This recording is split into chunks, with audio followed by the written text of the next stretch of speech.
një epizod i pazakont për shkak të zgjedhjeve në 5 bashki ditën e diel dhe në respekt të heshtjes zgjedhore, zgjodha që të jemi këtu sot të premten bashkë me ju. Për këtë arsye dhe shënimet e javës do të jenë pak më ndryshe se sa në ditët dhe episodet e zakonshme.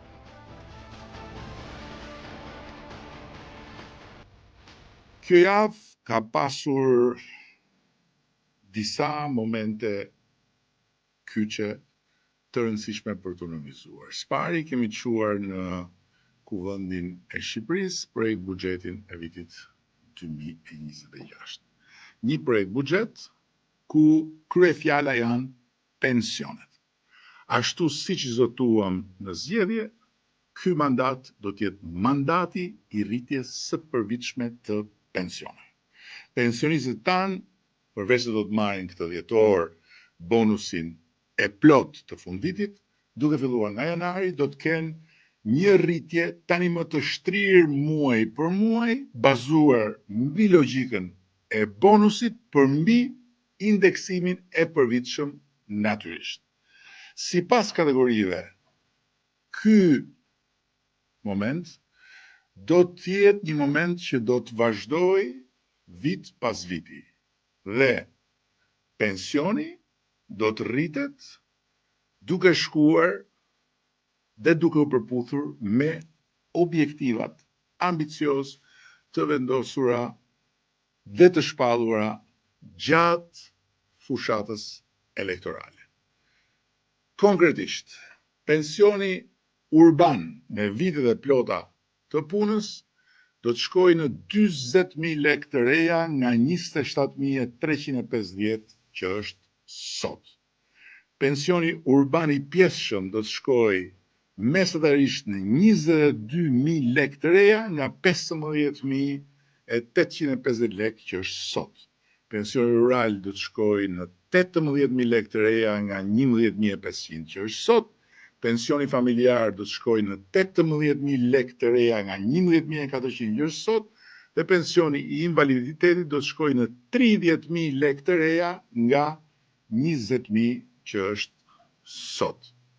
Dhe për të qenë konkret për sa i përket vitit që vjen, nga janari i 2026-s, pensioni do të rriten çdo muaj si vijon dhe përsëris këtu nuk hyn indeksimi vjetor që do të jetë një gjë tjetër dhe do të vazhdojë normalisht vit pas viti. Pensioni urban në vitet e plota të punës do të rritet me 1.800 lekë të reja. Pensioni urban i pjesshëm do të rritet me 800 lekë të reja, pensioni rural do të rritet me 1.000 lekë të reja, pensioni familjar me 700 lekë të reja dhe pensioni i invaliditetit me 600 lekë të reja. Tani, në vitet në vijim, projekcioni financiar dhe i dakordsuar në të gjithë procesin e buxhetimit do të jetë me shifra të dyfishuara për secilën kategori në 2027-ën, të 3 fishuara në 2028-ën, të 4 fishuara në 2029-ën dhe pastaj të 5 fishuara në 2030-ën. Që do të thotë që vlera e zotuar do të jetë një vlerë e realizuar në respekt të 83 mandateve që na janë dhënë pikërisht duke besuar se ne themi atë që bëjmë dhe bëjmë atë që themi. Projekt buxheti 2026 ka dhe një rritje të rëndësishme të zotuar në procesin e fushatës zgjedhore dhe të zbatuar nga 1 janari 2026, kur do të rritet paga minimale për 307.850 punonjës të regjistruar në shtet apo në privat që do të marrin 500 euro. Rritja e pagës minimale në 500 euro që do të thot me ligj askush nuk do të ketë një pagë më të ulët se kaq në Republikën e Shqipërisë, nuk do të jetë rritja e fundit e pagës minimale, por vetëm e para, sepse gjatë mandatit të katërt, paga minimale do të arrijë siç e kemi premtuar në 700 euro. Dhe jo vetëm kaq, por siç e kemi premtuar, qeveria do të subvencionojë për 9 muajt e parë me 90 milion euro edhe shtesën e kostës sigurimeve për të punësuarit në sektorin privat që përsëris do të kenë një pagë minimale 500 euro. Po ashtu, rritja e re e pagave e përshkon projekt buxhetin 2026 për 10.600 punonjës, shërbimi, sanitare, shofer, teknik, protokollist, arkivist, magazinier, që do të përfitojnë nga rritja e pagës minimale me 10.000 lekë të reja në muaj, ndërkohë që për specialistë administratës publike rritja do të jetë 5.000 lekë të reja në muaj, për mësuesit rritja do të jetë 3.000 lekë të reja më shumë në muaj. Për herë të parë në sektorin shëndetësisë do të ketë përveç indeksimit vjetor, dhe më lejoni ta theksoj që për herë të parë për të gjithë punonjësit në sektorin publik do të hyjë praktika e indeksimit vjetor të pagës në bazë të inflacionit, ndërsa në sektorin shëndetësisë përveç këtij indeksimi do të fillojë dhe llogaritja e vjetërsisë në punë, që do të thotë në terma konkret që paga mesatare për mjekët e përgjithshëm nga 131.700 lekë do të shkojë në 143.500 lekë të reja në muaj. Për mjekët në spitale nga 174.000 lekë në 186.000 lekë të reja në muaj, për infermierët nga 87.000 lekë në 92.000 lekë e 500 në muaj, dhe po ashtu shumë e rëndësishme për punonjësit e policisë shtetit, përveç indeksimit, do të ketë rritje për vjetërsinë në punë, e cila për gradët më të ulta përkthehet në një rritje mesatare me 5.000 lekë të reja në muaj. E thënë ndryshe, për një punonjës me vjetërsi mesatare 15 vjet, sipas gradave pagat rriten si më poshtë. Për inspektorët e thjeshtë, nga 80.500 lekë të reja në 84.500 lekë të reja, plus shtesa për kushtet e punës dhe ushqimit që çon pagën mesatarisht në 100.000 lekë të reja. Për në komisarët, paga do të rritet në 101.000 lekë të reja, që me shtesën për kushtet e punës dhe po ashtu për ushqimin shkon në 116.000 lekë të reja. Për komisarët, paga do të rritet në 110.600 lekë të reja, dhe për shtesën në funksion të kushteve të punës dhe plus ushqimin do të shkojë në 125.600 lekë të reja. Dhe për drejtuesit e thjeshtë, paga do të shkojë 141.450 lekë të reja, dhe po ashtu me shtesën do të shkojë në 156.450 lekë të reja. Është një rritje tjetër reale, sepse këta evident, ky amund, kjo është Partia Socialiste e Shqipërisë. Dhe një tjetër shënim i javës, gjetjet e progres raporti 2025 për Shqipërinë. Raporti ka vlerësuar me superlativa atë që është quajtur përparimi i pashembull, progresi i pashembull i Shqipërisë në procesin e anëtarësimit në Bashkimin Evropian, me hapjen e 5 nga 6 grup kapitujt për negociatat në vetëm 11 muaj. Uroj dhe besoj që do të hapim dhe grup kapitullin e 6 përpara përfundimit të këtij viti. Dhe duke ju kujtuar të gjithëve se si disa e përqeshnin apo e nënçmonin atë që unë thosha se në 2027 do të mbyllim negociatat me Bashkimin Evropian, duke më thënë se kjo ishte një shpikje dhe kjo nuk kishte asnjë lidhje me vullnetin e Bashkimit Evropian, progres raporti e thot shpremisht që ne kemi treguar se jemi gati të plotësojmë teknikisht kushtet për përfundimin e negociatave brenda vitit 2027. Pse? Sepse ta e vine ky amund, kjo është Partia Socialiste e Shqipërisë.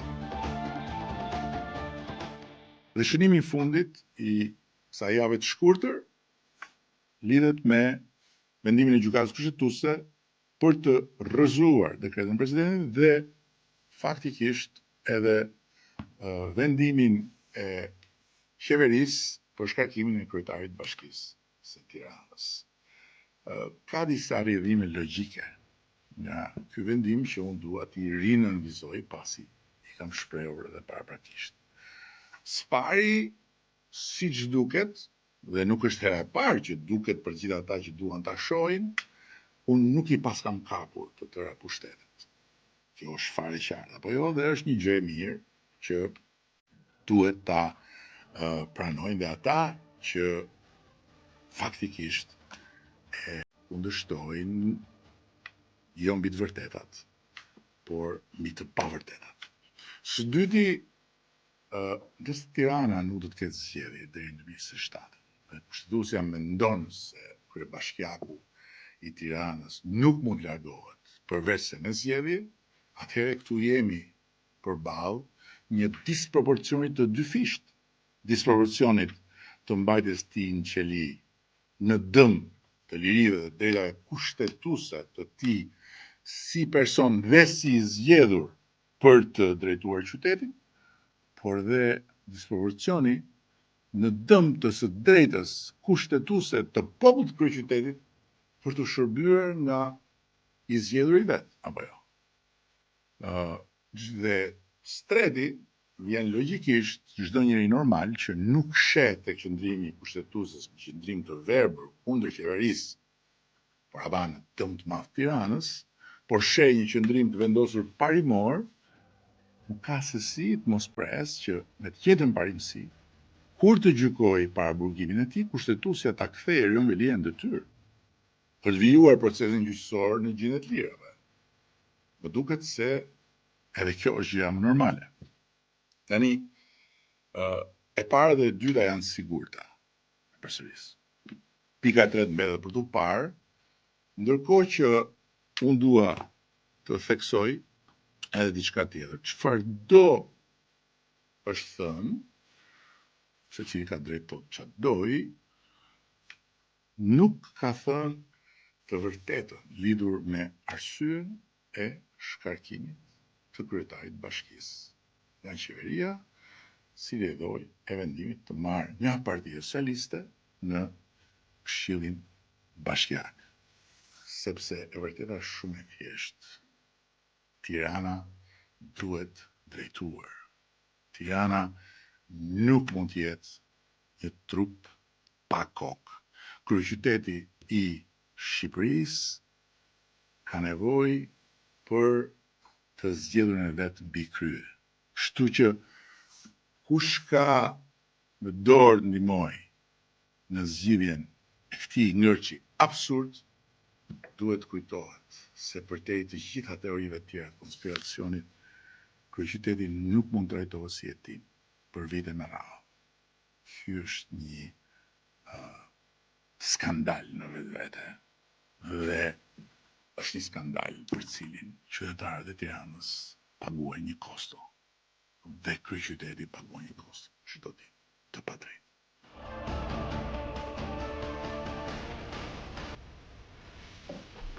Atëherë kthehemi nga tryezën e episodit 5 të sezonit të 5 të podcastit Flasim, ku kam kandidatët për kryetar bashkie të Partisë Socialiste në zgjedhjet pjesore të 40 orëve më vonë të dielën 9 nëntor. Kjo është arsyeja pse podcasti bëhet sot, pasi nesër është heshtja zgjedhore dhe të dielën janë zgjedhjet. Këtu me mua është Bruna Mersini, ka ardhur vesh me zeza sot për qënë në harmoni me dekorin edhe nga që ndjek edhe linjën time si linjë partie në veshjen. Ramos Sago, Ervin Cece, Altin Bojni dhe i madhi Florenc. Florenc Doka nga Cërriku, që sado i ri duket është veteran i Partisë Socialiste. Prej shumë vitesh i angazhuar që Kalama. Por natyrisht që ne mund të jemi këtu 5 burra, po këtu pos foli Bruna në tjerat s'kemi shans të marrë fjallën. Si mendon për pas nesër? E mendoj që është një sfidë. E kam parë veten shumë të angazhuar në këtë besimin tuaj, edhe e gjej veten të përgatitur, sepse kam menduar fort që njerëzit që ndërrojnë për ndryshime për mirë, duhen njerëz të cilët duhet sakrifikojnë diku komoditetin, diku duhet jenë përgatitur për një realitet që ka diku padrejtësi e diku indiferentizëm, sepse ndryshe nuk ndryshon asnjë gjë për mirë. Edhe e besoj fort që në këtë vend ndodhin gjëra për mirë apo për keq, po kjo varet gjithmonë nga ne. Kështu që doja të isha shumë fort pjesë e këtij ndryshimit për mirë në qytet. Si mendon do dali rezultati të dielën? E diela do të jetë një ditë tjetër për qytetin tim, një qytet që e ka treguar veten gjithmonë që ka një kulturë demokratike, një kulturë dhe një përgjegjësi qytetare, dhe këtë e ka treguar gjithmonë me fitore të Partisë Socialiste, dhe zgjedhjet e 11 maj e demonstruan edhe një herë që angazhimi politik i qytetarëve vronjak ishte shumë serioz dhe prodhoi 9 mandate. Kështu që jam shumë shpresim plot që angazhimi do të jetë përsëri në këtë nivel. Ta shikojmë. Ty zakonisht dalin fjalët, po ta shikojmë. Shumë ramos nga Tepelena. Pas një periudhe gjatë në shërbim si ushtarak, tani e në jetën civile si ushtar i Tepelenës. Si e shef ti në diel? Po shoh që nga takimet që kemi zhvilluar në qytet, na njerëzit i takojmë, investimet që ka bërë Partia Socialiste në gjithë mandatet që ka drejtuar Tepelenën, mendoj që kemi një fitore të thellë ditën e diel. Do votohet bindshëm Partia Socialiste. Këtë e mbështes të opinionet, të takimet që kemi bërë, të gjithë njerëzit që kemi takuar. Jam shumë besim plot që do marrim rezultat shumë pozitiv. Ervin, po ti si e shikon ditën e diel? Situata në qytet, nga ajo që unë kam perceptuar është shumë pozitive. Njerëzit fillimisht vlerësojnë punën që është bërë në qytet, vlerësojnë investimet, vlerësojnë projektet, çka u tregua edhe me votë në datën 11 maj, ku Berati nxori 5 mandate, por dhe nga ana personale e shoh që vlerësojnë dhe mirëpresin dhe kandidaturën time. Kështu që jam besim plot që ne do të kemi një rezultat, besoj, shumë të mirë. Përveç rezultatit, besoj dhe pjesëmarrja do të jetë goxha e kënaqshme. Ndërkohë që Altini është i vetmi këtu që vjen nga lart, vjen nga veriu, vjen nga një bashki ku nuk do jetë lehtë për ta marrë stafetën, pasi Agroni ka bërë një punë kolosale në kuptimin më të drejtë për drejtë fjalës dhe i ka ndryshuar faqen matit, por më thonë që nuk duhet të jem i sigurt në sa po them, sepse mbase Altini më thonë mund dali edhe më mirë si kryetar bashkie plas. Po si e diel, si rezultat, si e shef ti?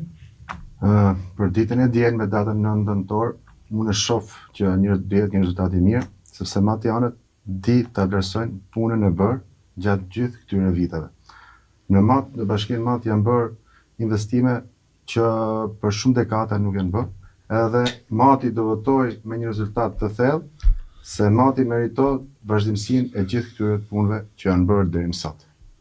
edhe besoj me datën 9 nëntor, Partia Socialiste e kandidatit do marrin një rezultat shumë të mirë. Florenc, si e shef? Bashkia e Cerrik ka patur vëmendje të shtuar në këto zgjedhje pjesëme nga ju, sepse normalisht është rast historik që ish kryetari i bashkisë është bërë ministër dhe në historinë e së bashkie nuk kanë patur asnjëherë ministër.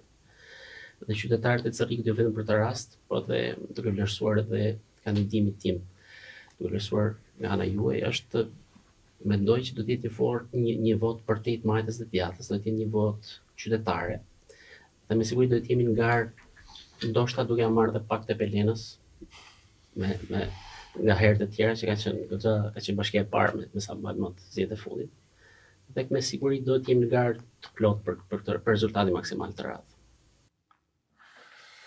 Po një si bëhet tani që kur na dëgjojnë ne që themi kështu, ata që humbasin, vetëm humbasin, mendojnë që ne ndërkohë i kemi bërë gati gjithë manipulimet dhe i kemi vjedhur zgjedhjet. Si bëhet se punë? S'kan alternativë. Nuk janë fare. Jo, ti, se do flasim dhe për këtë, po është shumë e vështirë për ta shpjeguar që kur ne jemi besim plot dhe pak a shumë dim rezultatin e të dielës, kjo është një uri që vjen nga një punë shumë kapilare, e përditshme, e vazhdueshme, njohje kapilare e elektoratit, njohje e njerëzve.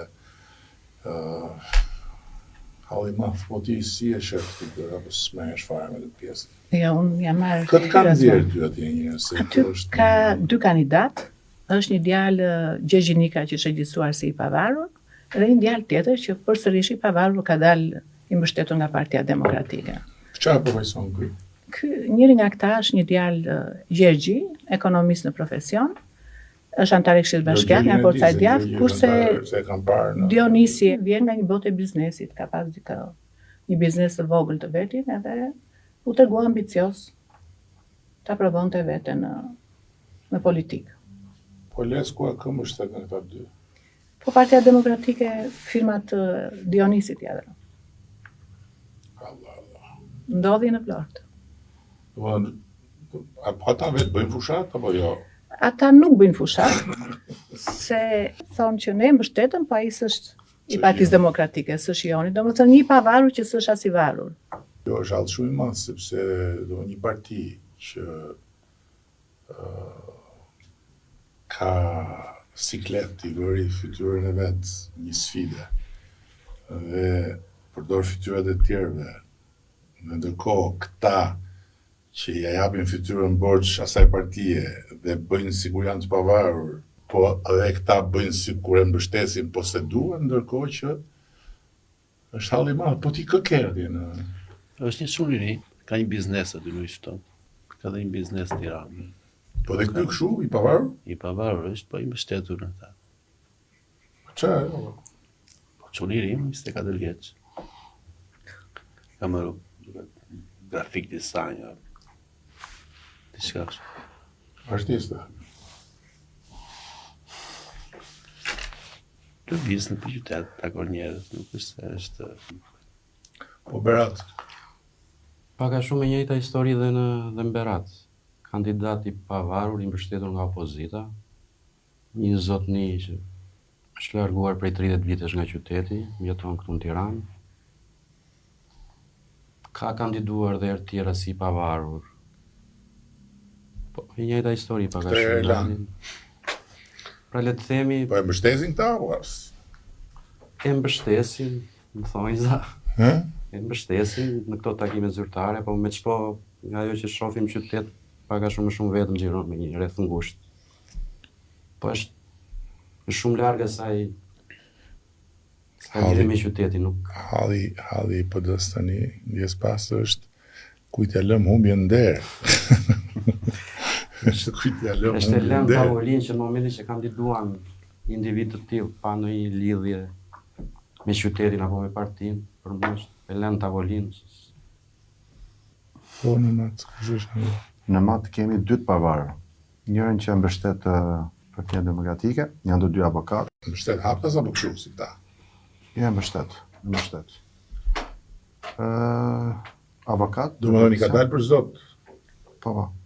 E mbështet Partia Demokratike, po i pavarur, është regjistruar si i pavarur. Po pra, puna këtyre. Po, si puna këtyre gjithë një lloj. Edhe tjetër kena edhe një avokate që ka dalë e pavarur. Po mirë. Ta provoj. Kemi 2 kandidatë në Cerrik. Është një mjek i mbështetur nga Partia Demokratike. Aty vinë edhe deputetët e PD-s ato pak që janë të Elbasanit në takime, sado që ai deklarimin e ka bërë njësoj si i pavarur. Po çfarë është kjo? Është mjek.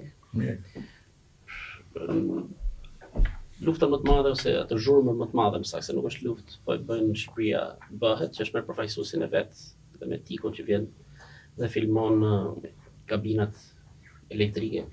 Me siguri nuk e din që ka lidhje bashkia me kompetencën e OSHE-s, por gjithsesi këto fushat e bëjnë djali është kthyer nga emigracioni, ndoshta në kohën e ikjes, unë e them shpesh, ai që kthehet në Shqipëri është njësoj si në kohën kur ka ikur, dhe në atë kohë kur ka ikur ai, lideri i opozitës bënte këtë politikën e fyerjeve, të çarjeve, dhe ai pa të fushat po thonë këto ditë. Kjo për të shfyer për çfarë është më keq sot për punës? Po, edhe kjo është. Ndoshta atë politikën që quhen tegër. Ka shkar ledhi komplet tani, tani s'ka më ledh fare. Shan kjo. Me këtë kjo është.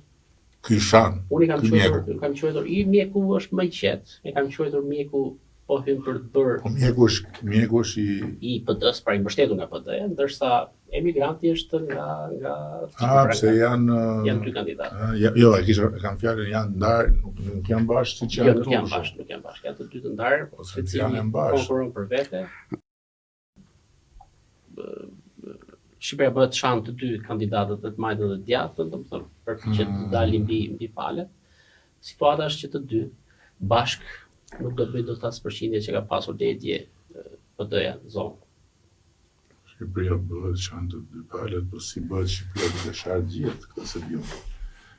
Nëse këta kanë punën e vetë, ne kemi tonën, ndërkohë që keni rastin që të flasim pak edhe për pjesën që është pjesa kryesore, që është çfarë do bëjmë më tutje. Me Vlorën, çfarë do bëjmë më tutje, Bruna, se kemi shumë gjëra për të bërë në honë. Janë të gjithë në një mendje që Vlora ka tjetër standard zhvillimi dhe tjetër dinamik. Këtu biem dakord gjithë, majtë dhe djathtë. Bruna do ta ketë më të lehtë, po Bruno si takon ato punë të përditshme të qytetit, të përmirësoj shërbimet bazë të qytetit. Edhe i ka vënë vetes ca sfida që besoj fort tek stafi që do të ngre, edhe aftësitë e mia drejtuese diku edhe intuita në drejtim, që të kemi Vlorë më të pastër, pavarësisht se duket si një vetëm një fjali, po përmban një strategji që i duhet në qytetit turistik dhe që u përball në qytetin turistik me këtë problem. Pastaj do ta shikoj rruga e lagjes time, sepse lagjet e Vlorës kanë probleme të infrastrukturës të përditshme dhe të gjithë bashkë kemi nxjerrë një moto për Vlorën, që Vlora të jetojë 365 ditë me atë intensitet që jeton edhe në sezonin turistik. Na pëlqen sezoni turistik shumë në Vlorë, që e ndjejmë Vlorën si një kryeqytet përtej dhe Shqipërisë, kështu që e duam Vlorën dhe në dimër me të njëjtin intensitet. Bruna, në fakt në spital në Vlorës e bëri që në dur, kështu që shpresoj shumë mirë që ata drejtorët të vinë atje në rresht të gjithë të parët, para fillimit të orarit zyrtar, dhe të ikin në fund fare kur të gjithë të tjerët të jenë në shtëpi. E para, e dyta, Bruna duhet marrë gjithë listën e atyre që janë në punë edhe të filloj me gërshërë të presi gjithë pemët, degët e nepotizmit atje. Në Vlorë, në administratë, se është një histori e madhe në vete ajo. Dhe treta pastaj nuk ta kam në rakun për të tjerat, por këto të dyja po t'i them që të dëgjojnë vronjatët dhe të ndjekin këmba këmbës në këto të dyja. Drejtorët do të vinë një herë të gjithë në mëngjes në rresht të bashkia, një nga një të futen atje dhe në orën 7:30 të jenë rreth rrotull tryezës tënde dhe pastaj të ikin në 8 fillojnë punën. Kryeministër, administrata e spitalit nuk ka vajtur asnjëherë në orën 8:01 në kafe, edhe din të gjithë këtë në historinë e qytetit. Dua që të drejtorët e Bashkisë Vlorë të shkojnë në punë në 7:30 në rresht njëri mbas tjetrit dhe të vinë atje. Kush nuk vjen në rresht atje, tiki, vi tjetri. Dhe 100 ditë duhet krahasit gjithë tema e nepotizmit. Do filluar nga kushuria tu. Kanë kushuria dhe. Jo, për fat jo. Ja ta gjejmë rënjallë, mos kina. Ska pojë fate ta gjejmë. Gramos për Tepelenën, si do vazhdojmë mbas gjithë atij tërmeti që patëm në Tepelen. Shumë punë janë bërë kryeministër për Tepelenën. I kemi evidentuar gjatë asaj periudhe të gjitha gjërat, kemi marrë çka kanë njerëzit. Kemi disa gjëra të vogla për të përfunduar. Në mbështetjet e agroturizmit e jemi me këtë paketë me maleve kemi rreth 73 aplikime po. Dhe kjo tregon që investimet do vazhdojnë. Mendoj që ne do i mbështesim bashkia, do shkoj derë më derë për të qarë hallin kujto edhe për ndihmuar bizneset që duan të investojnë aty, njerëzit që Po me Beratin Berat, e vështirë edhe ti se të kalon nivel lartë goxha stafete pritshmërisht e vështirë. Vërtet sfidë e madhe, sinqerisht, është sfidë e madhe sepse në vitet e fundit Berati është transformuar rëndësisht. Transformuar në infrastrukturë, në shërbime, kështu është me të vërtet një sfidë e madhe. Gjithsesi unë mendoj që nuk ka nevojë për eksperimente, pra rruga është e shtruar, thjesht duhet mbajmë ritmin dhe fokusi im aty do jetë. Të vazhdojmë punët që janë nisur, fokusohemi për të marrë investimet e reja. Fatmirësisht infrastruktura e rëndësishme ka përfunduar, kemi edhe disa projekte që kanë nisur tani, kështu që fokusi do të jetë mbajtja e këtij standardi. Kjo është sfida më e madhe. Po me Matin, çfarë do bëjmë të reja? Me Mati dhe këtë vit ka dalë si bashkia me performancë më të mirë, është e para. Edhe ne duhet vazhdojmë ta majmë këtë ritëm. Ashtu si them, edhe më parë Agroni ka punuar shumë, po sot duke pasur një mbështetje shumë madhe nga pjesë e qeverisë, duhet të vazhdojmë këto investime, duhet të vazhdojmë këto projekte që kanë vazhduar, që në mat nuk ka shkolla për eksperiment që të themi mbrapa. Matin do të vazhdojmë me këtë rrugë, me këtë ritëm, me këtë energji, që punët e mira mos ndalen. Edhe do të vazhdojmë me të njëjtën bashkëpunim, përkushtim për Matin, që Mati të vazhdojë këtë rrugën se e meriton. Tani që është bërë rruga Arprit, 50 minuta është. Edhe zhvillim duhet të mori edhe më shumë zhvillim. Duke pasur edhe mbështetjen e juaj, besoj se edhe Mati do të rrinë këtë lloj nivele.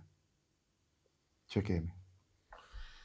Çeliku tani janë rrit pritshmëritë, ta dish.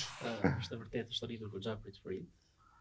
Jemi bashki me karakter bujësor dhe fokusin besojmë të përmit ngelur deri në zgjedhjet e ardhshme do ta fokusojmë më tepër tek bujësia. Edhe pse dua të theksoj dy projekte të rëndësishme që njëri është ndryshe nga Salla Vlora me ndihmën e kryeministit, për të fjalë për palestrën tashmë të nisur si ide, por shpresojmë ta finalizojmë për vitin 2026 palestrën e peshngritjes, e cila jo nuk do jetë vetëm palestër peshngritje, por do ketë kinema, do ketë shërbime të tjera brenda. Dhe ky është një projekt goxha i madh për qytetin Cerrik. Dhe është falë kryeministit. Se nuk e dini, se unë e di për shkak të detyrës, Cerriku prej shumë vitesh është fidanishtja e kampionëve të peshngritjes.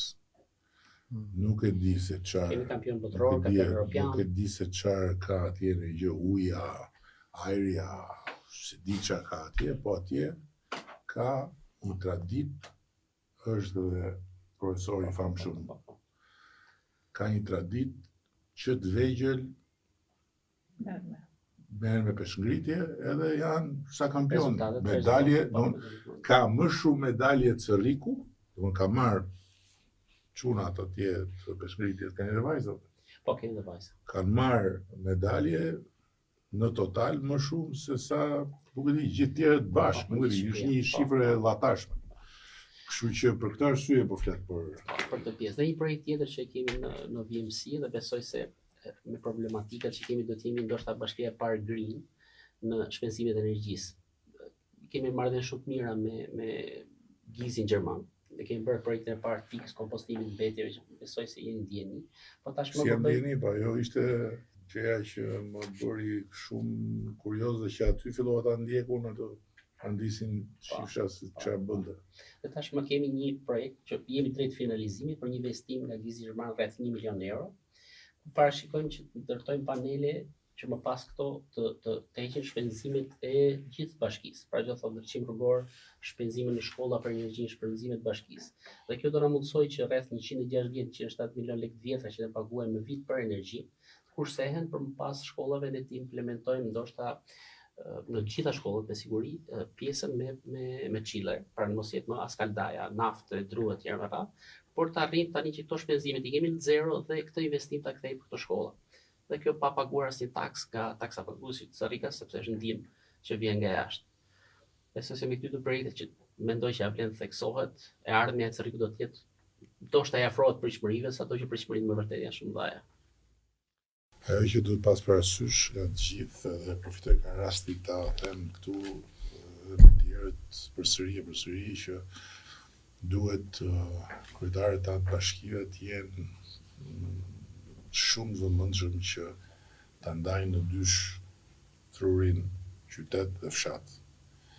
Dhe jo ta anojnë gjatë gjithë kohës nga qyteti, natyrisht qyteti shumë i rëndësishëm etj, por duhet të mbajnë duhet ta mbajnë një pjesë të 50% në mendjes nga fshati për të qenë aktiv, për të krijuar ndërmarrjen fshat, për të dhënë kontribut si bashki edhe për të përfituar nga gjithë këto skemat e financimit që ne të kemi krijuar, por që kanë nevojë për ndryshim mentaliteti në mënyrë që 200 milion euro që janë atje në linja e kreditimit dhe Bankës Shqipërisë ose të tjera fonde që krijohen nga kjo qasje e re, qasje sipërmarrëse, jo qasje na këto lek harxhoj, pastaj do t'jap prap vitin tjetër, por qasje që hajde të dhëmë ca lek bashk, edhe të bëjmë lek për ju, për familjet tuaja dhe për bashkinë. Kjo është një gjë shumë shumë e rëndësishme. Okej, dhe në fund fare një parashikim. Sa përqind do marrësh ti? Po, unë shpresoj që të marrë 80% të votave. 80% Po. të dosh? Po. Po di sa përqind do marrësh? Po rreth 83% besoj. 83, as 2, as 4. 83 se. Ta shikojmë, po di sa do marrësh? Unë po të regojmë pak më konservativ, 75. 75%. Po ti sa do marrësh? 65? Tisha në vend 18 do të thosha 51%. Po ti sa do marrësh? Thash që do ta mullim gjithsesi te Peleu, por ja të po qëndroj 70 plus 1. 70 Edhe për faktin që ish kryetari i bashkisë ka dalë 72%, s'po bilancohen shumë këtë pjesë, s'po bilancohen, po qëndroj tek 70 plus 1 vot. Po mirë. Hajde për hajër. Suksesit. Gjithë këta ishin 5 kandidatët të dielës, të 5 bashkit ku zhvillohen zgjedhje pjesore në 9 nëntor dhe besoj që tani na dhanë një shkak që ta ndjekim garën për të parë sa do t'i afrohen rezultatit dhe sidomos te Belena ku kandidati ynë tha 73%, as 72, as 74, kjo është shumë interesante. Kuptohet, duke thënë këtë mori përsipër edhe gjithë baltën që do të pasojë mas fitores, as nuk diskutohet kjo, po ajo balta na duhet se shkatron syrin e keq.